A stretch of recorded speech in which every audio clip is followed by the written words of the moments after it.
چې دوی جهنم لیدلې دی فرشتي ورته وایي چې جهنم لیدلې نه دی که لیدلې وی نو د هغې د یرې تړپ به نور هم د دوی په زړونو کې موجود وي بیا فرشتي الله جل جلاله ته وفرمایي چې یا الله دغه بندګان چې وو چې دا په حلقې د ذکر کې ناست وَيَسْتَغْفِرُونَكَ دوی تا نه د خپلو ګناهونو معافي هم طلب کوله نو رب ذوالجلال ورته وفرمایي چې اے ملائکو تاسو ګواه اوسئ قد غفرت لهم په تاکید سره ما د هغوی ګناهونه معاف کړل هغوی ته ما مغفرت نصیب فاعطیتهم ما سألو دوی چې ما نه څه غوښتل هغه مې ورله ورکړل وَأَجَرْتُهُمْ مَسْتَجَارُ د کوم جهنم نه چې پناه غوښته د هغې نه مې ورله پناه ورکړه فرشتي ورته بیا عرض کوي رب فیهم فلان عبد خطاء رب فیهم فلان عبد خطاء اے پروردگار په دوی کې یو سړی داسې و چې هغه ډېر ګناهګار انما مر فجلس معهم اگر صرف د دې مجلس والو چې کوم ځای کې دي ناستو دې سره خوا کې تېرېدو خو چې وی کاته چې دا خلق راجمع دي چې ګورم چې دا څه لپاره راجمع دي اوس د دغه مجلس په نیت نه دی راغلی صرف د جایزې اخیستو لپاره راننوت فجلس معهم هغه د دوی سره کېناست اوس د ده په باره کې څه حکم نو الله رب الجلال ورته فرمایي وله غفرت هغه ته مې مغفرت کړی هغه ته مې بخښنه کړې ځکه هم القوم لا یشقى بهم جلیسهم دا دوی چې د چا سره ناستو هغه داسې قوم دی چې د دوی سره څوک قسم کیني هغه بدبخته نه ګرځېږي چې اسې ورسره کیني نو چې دا اسې ورسره کیني او هغه بدبخته نه ګرځي نو چې څوک د دوی په نیت راغلی وي هغه ته به الله تعالی جل جلاله کوم مقام ورکړي په دې حدیث مبارک کې چې د کوم مجلس او د کوم محفل باره کې ذکر وشو د هغې یو بهترین مصداق خانقاه دا مجالس خانقاهګانو کې کېږي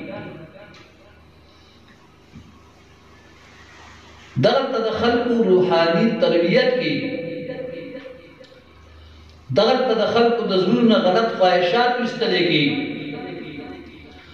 دغلته د خلکو د ښو اخلاقو تعمیر کېږي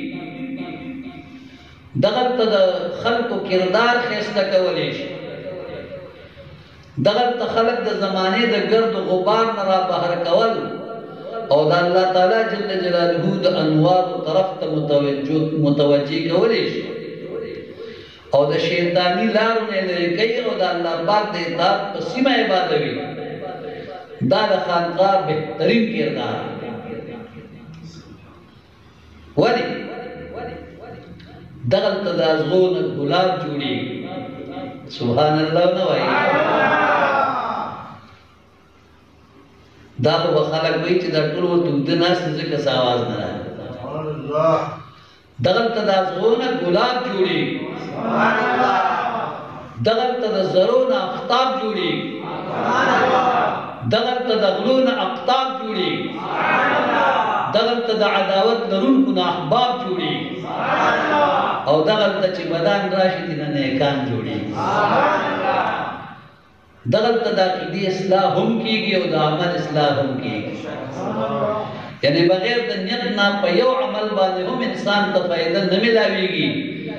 خو که څوک د ذکر محفل او مجلس ته بغیر د نیت نه راشي هم ورته فایده مرتبه ملاویږي مغفرت ورته نصیب کېږي د الله د بخښنې سرټیفیکیټ ورته ملاویږي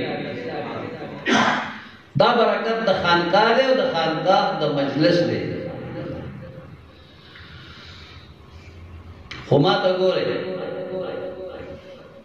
بل طرف تا باطل پرس خلق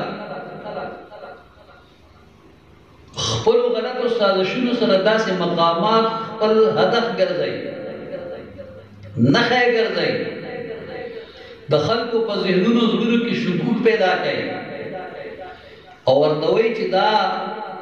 خانقاګانو کې چې ناس دي دا صرف شکرانې اخلي او دا صرف ګنډې او تعویذونه کوي د دوی د دین اسلام او شریعت سره څه کار نشته وی دوی د توحید او رسالت او علم او عمل نه څه واقع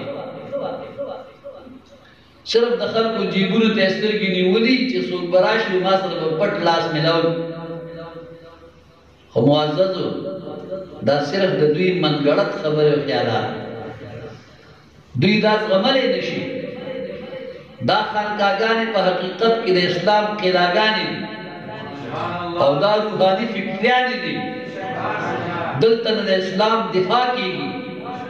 دلته د پاکې عقیدې او د پاک عمل او د ښو اخلاقو نمونې تیارېږي دا خبرې هغه څوک کوي چې هغه خپله د امریکې او د بې مذهبو خلکو ایجنټان په ډالرو ریالونو یې خپل عقیده او ایمان خرڅ کړی خپلې بې ادبیانې ګستاخیانې په میډیا نشر کوي دې دپاره چې د خراب باطن والا خلک زموږ طرف ته متوجه شي خو په داسې پرفتن دور کې پکار دي چې د اهل سنت و جماعت خلق خوا که هغه د قشبندیان دي او که چشتیان دي او که قادریان دي او که سهروردیان دي او که شاذلي یا اویسي طریقې والا خلک د کومې شجرې طریقت سره چې هم تعلق ساتي او مذهب منونکي دي هغه که د دغه باغونو د کوم باغ د میوې خوړونکي وي هغه د دغه باغونو د کوم ګلشن د خوشبو نه د خپل دماغ معطر کوونکی وي یا هغه د دغه طریقت د حوضونو د کوم حوض نه هم اوبه څښونکي وي دوی ټول د شریعت او طریقت خاوندان دي د اغیارو په خبرو پسې دي نسي د خپل باطن د صفایۍ لحاظ دی وساتي او د خپل روحاني ترقۍ په خاطر د خپل ملاګانې کلکې وتړي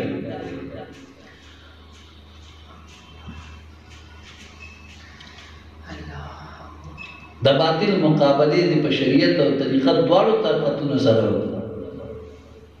د نیکانو خلکو خوالې راټینګه کړي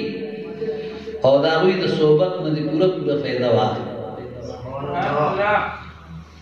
معزز ښه دوست کوم یو ما ته خیال دی ښه دوست کوم یو چې انسان لاړ شي او د هغه سره کښېني هغه ښه ځای کوم یو دی چې د انسان زړه ته هغې کې سکون میلاو شي نو دا لږ په غور سره واورئ په بخاري شریف کتاب الذبائح والصید باب المسک جلد نمبر 2 صفحہ 830 کی دا روایت دا حضرت ابو موسیٰ اشعری رضی اللہ تعالیٰ نقل کئی فرمائی کہ رسول اللہ صلی اللہ علیہ وآلہ وسلم مبارک فرمائی مثل الجلیس الصالح کا حامل المسک مثال د نیک او صالح ملګری او دوست دا پشان دا کس دی چې هغه مشک خرڅوي دا هغه درې صورتونه اول نمبر صورت دا اما ان یعزیک نبی کریم علیہ السلام فرمائی یا خو باغت تا ته دا مشک په تحفه کې درکړي یعنی یا خو به دې راتلونکو ته دا مشک مفت ورکړي په ده کې به دومره فیض ورکول وي دومره به سخي وي چې دې په خلکو دومره قیمتي مشک تقسیم کړي دویم صورت واما ان تقطع منه یا به ته د هغه دغه مشک په بیه قیمت باندې واخلې پیسې به ورکړې دریم صورت واما ان تجد منه ريحا طيبه یا وقت دا هغه په خوا کې خپل خوشبو محسوس کی اوس اول نمبر دغه مثال په خانقاه